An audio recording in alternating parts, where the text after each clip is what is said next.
व्यक्ति हूँ जो आपकी सहायता कर रहा था, आप मुझे क्यों मारेंगे?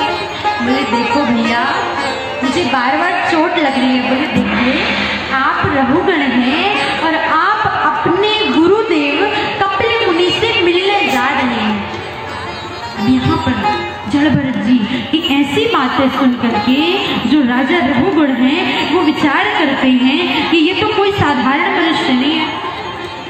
यदि साधारण मनुष्य होता ना तो साधारण मनुष्य तो ऐसी बातें करता ही नहीं। और देखिए, साधारण वो थे भी नहीं, जिनके मस्तक में स्वयं सरस्वती जी का निवास हो, क्या वो साधारण मानव हो सकता है क्या? बताइए, नहीं हो सकता। तो कह रहे हैं जड़ भरत जी, आप अपने गुरु जी से मिलने जा रहे हैं, कपिल मुनि जी से। और कभी भी अपने गुरु से मिलने जाए ना तो अपना जो ऐश्वर्य है, अपना जो वैभव है, वो अपने घर पर ही छोड़कर जाए, क्योंकि गुरु का संबंध सीधे परमात्मा से होता है। और यदि हमारे ऐश्वर्य को देखते हैं ना तो हो सकता है कि गुरुजी हमें कुछ ऐसी बातें बतलाने वाले हुए जो हमारे जीवन के लिए सार्थक हो, तो वो बातें भी नहीं बतलाएंगे। इसलिए कभी भी जाए ना तो गुरुजी के सामने अपने ऐश्वर्य को, अपने वैभव को अपने घर पर ही रख के जाए। समझा रहे हैं जड़ भरत जी कि आप अपने गुरुजी से मिलने जा रहे हैं और आप पालकी में सवार हैं। आप पालकी में सवार होकर मत जाइए। यदि आपको जाना ही है ना तो आप पैदल जाइए। आपको गुरुजी कुछ ऐसी ज्ञान की बातें बतलाएंगे जो आपके जीवन के लिए सार्थक होवेंगी। लेकिन हम करते क्या हैं, जब भी हम किसी गुरुजी से मिलने जाते हैं ना तो हम तो भाई एक 4 व्हीलर चाहिए, होता है ना मैया, हमें ऐश्वर्य दिखाना है, एक 4 व्हीलर चाहिए, बढ़िया सा फोन चाहिए। और वहाँ गुरुजी के सामने बैठ कर के क्या बातें करेंगे कि अरे भैया वो हमारी 3-4 लाख वाली फाइल में थोड़ा साइन करा देना, जिसमें गुरुजी है ना तो वो भी सोचेंगे कि हाँ बढ़िया भक्त है। लेकिन ऐसा नहीं होता। हो सकता है जब हम ऐश्वर्य दिखाएं ना तो वो गुरु महाराज जी जो हैं वो हमें कुछ ऐसी बातें बतलाने वाले हों जो हमारे जीवन के प्रत्येक पहलू में सार्थक हो, तो वो भी नहीं बतलाएंगे।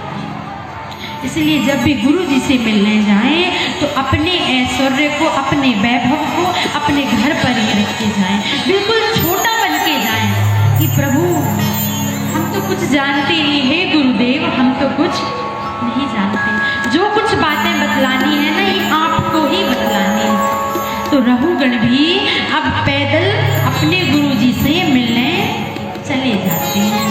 इस प्रकार जड़ भरत जी ने रहुगण को शिक्षा दी कि आप अपने गुरु जी से किस प्रकार मिलने जाएं। यहाँ पर नित्य प्रति जड़ भरत जी बहुत सुंदर सुंदर बातें बतलाया करते। 1 से 10 लोगों के बीच में, 10 से 20 लोगों के बीच में नित्य प्रति अपने भाइयों के पास लौट कर नहीं गए, अपनी उसी कुटिया में रह करके अपना जीवन यापन करते हैं। अपने ज्ञान को वो 10 लोगों में बांटते हैं। देखिए, यदि हमारे अंदर थोड़ा सा भी ज्ञान होवे ना तो आप 10 लोगों में बांट दीजिए ना, क्या बुराई है। हमारे साथ साथ में हमारे पड़ोसन का भला होगा कि नहीं मैया? हमारे साथ साथ में हमारे रिश्तेदारों का भला होगा कि भाई आज हम कथा श्रवण करके आए हैं, हमें अपने गुरु जी के सामने कभी भी ऐश्वर्य लेकर नहीं जाना है। ये यदि बातें हम अपने घर में पड़ोसन को जाकर बतला देंगे, अपनी सासू माँ को जाकर बतला देंगे तो कोई बुराई है क्या? नहीं। तो यहाँ पर जड़ भरत जी भी अपने ज्ञान को बांटते, क्योंकि ज्ञान बांटने से बढ़ता है भैया। ज्ञान को आप संक्षिप्त करेंगे ना तो वो और संक्षिप्त हो जाएगा।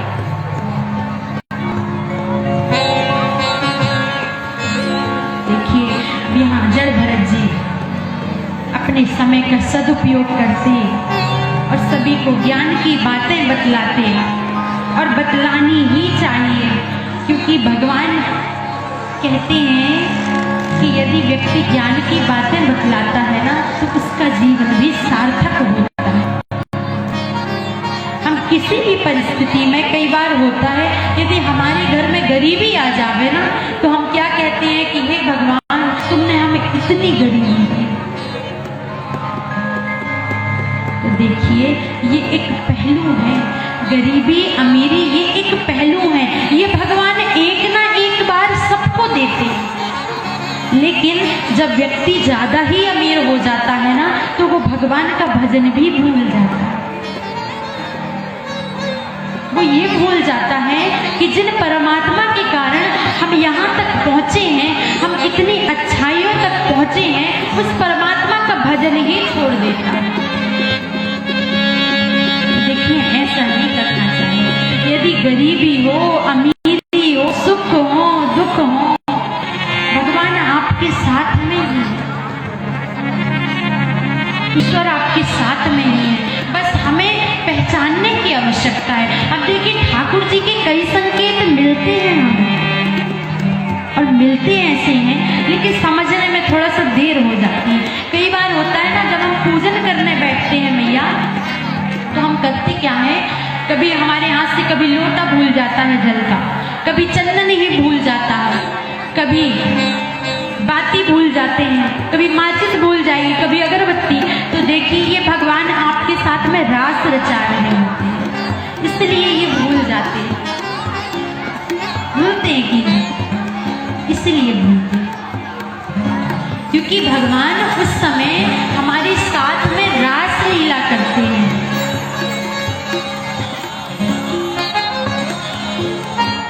इस प्रकार कुछ बातें ऐसी होती हैं जिसको हम थोड़ा सा समझने में देरी हो जाती है। देखिए कलयुग में ही भगवान दर्शन देने आते हैं। भगवान स्वयं कहते हैं यदा यदा हि धर्मस्य ग्लानिर्भवति भारत अभ्युत्थानं धर्मस्य संभवामि युगे युगे। मैं तो सभी युगों में निवास करता हूँ, सतयुग हो, त्रेता हो, द्वापर हो, कलयुग हो।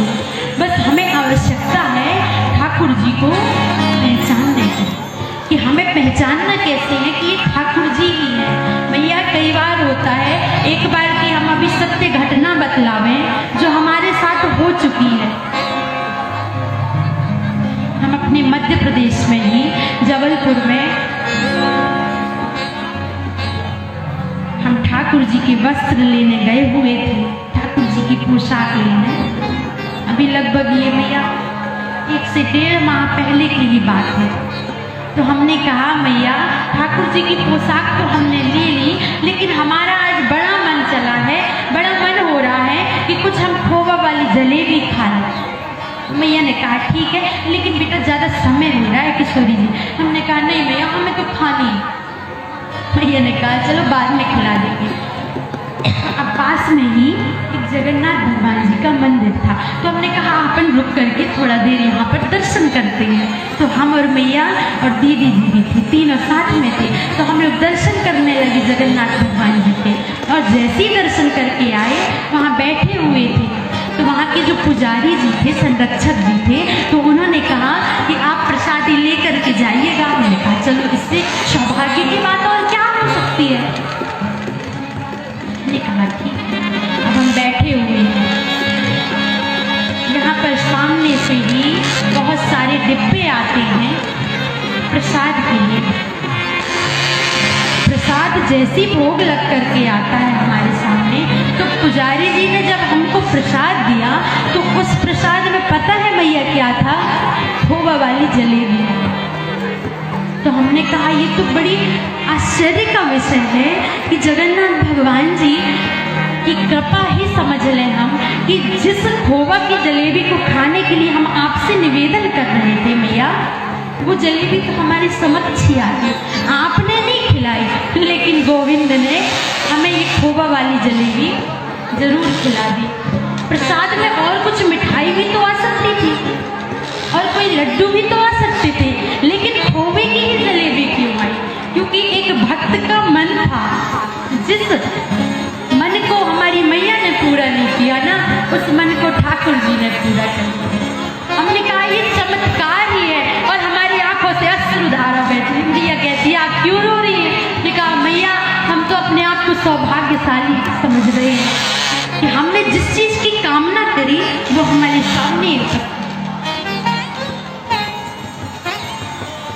ये है मैया कृपा, ये हम सब पर होती है, बस हमें समझने की आवश्यकता है, क्योंकि माता पिता भगवान का ही स्वरूप